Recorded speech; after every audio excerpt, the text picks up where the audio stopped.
compañeros y compañeras de las emisoras de los diferentes países que se han dado cita, compañeros de otros países que van queriendo conformar esta red indígena continental.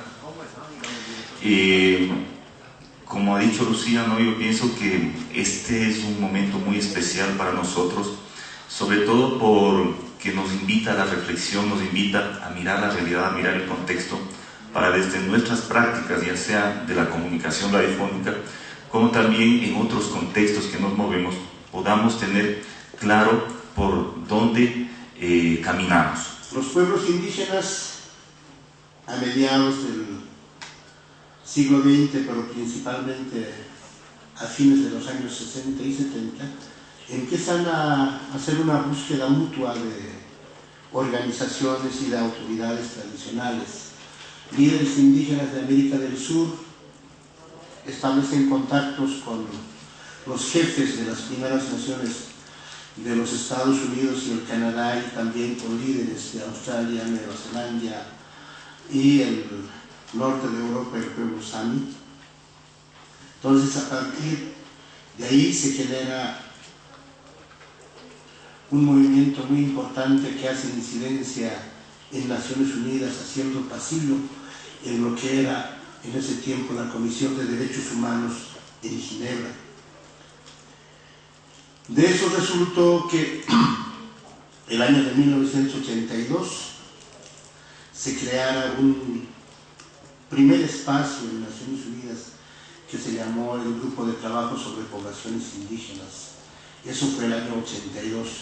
Un poco antes, la Subcomisión de Discriminación contra las Minorías había nombrado a un diplomático ecuatoriano llamado José Martínez Cobo a hacer un estudio respecto a la discriminación que sufrían los pueblos indígenas.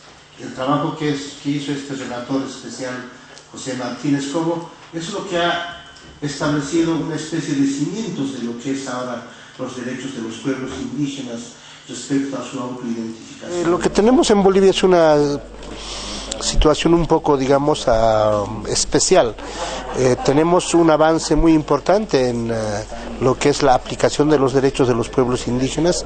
Bolivia es el único país que ha hecho vinculante la Declaración de las Naciones Unidas sobre los derechos de los pueblos indígenas.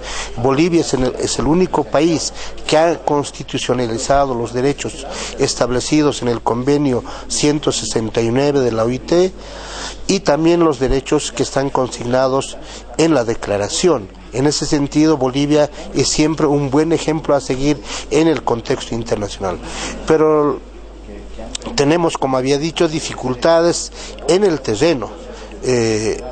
Por lo menos desde el foro permanente creemos que los problemas que ocurren ya a nivel administrativo tienen que ver con el desconocimiento por parte de la burocracia, de los ministerios, especialmente aquellos que tienen que ver con el tema de relacionarse con los pueblos indígenas, o aquellos que tienen que ver con el tema medio ambiente. Alguna vez hablé con ellos, incluso con gente del Defensor del Pueblo, y es gente que no conoce la normativa internacional existente sobre los pueblos indígenas, y lo mismo la normativa nacional ahora consignada en la Constitución Política del Estado. Entonces, lo que toca para mí es avanzar en la sensibilización de la burocracia estatal respecto a estos temas. Y el catecismo del neoliberalismo es el libre mercado, donde hay que privatizar todo, donde hay que concesionar todo,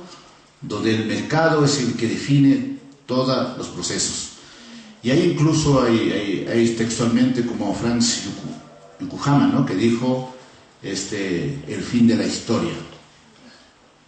Obviamente no fue un paso hacia adelante el fin de la historia, sino fue un paso hacia atrás.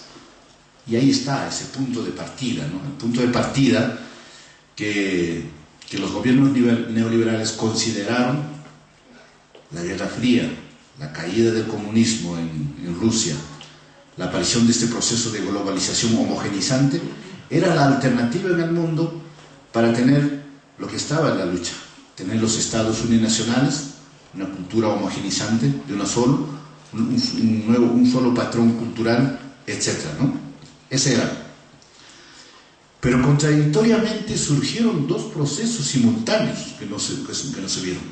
Desde ese lado de los estados, desde las propias Naciones Unidas, organismos como el que está hablando Carlos, por un lado, para la vigencia de los derechos humanos, como se hace una instancia, surgen instituciones de las Naciones Unidas para ver, pero también surgen otras instancias que tienen que ver, por ejemplo, con el comercio y la economía del mundo, como es la Organización Mundial del Comercio.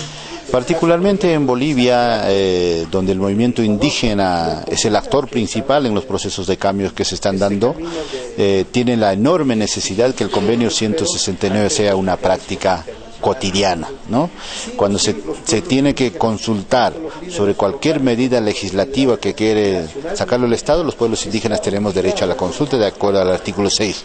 Cuando se quiere concesionar, desarrollar proyectos de desarrollo que nos involucran, el Estado está en la obligación de consultar, todos los ministerios igual. Pero lo que he visto en estos últimos tiempos es que no se está implementando. Entonces yo llamo de que se puede hacer y hay que hacerlo. Como un gobierno indígena no puede cumplir el convenio 169 y llamar a los ministerios, a los funcionarios que hay que hacer eso.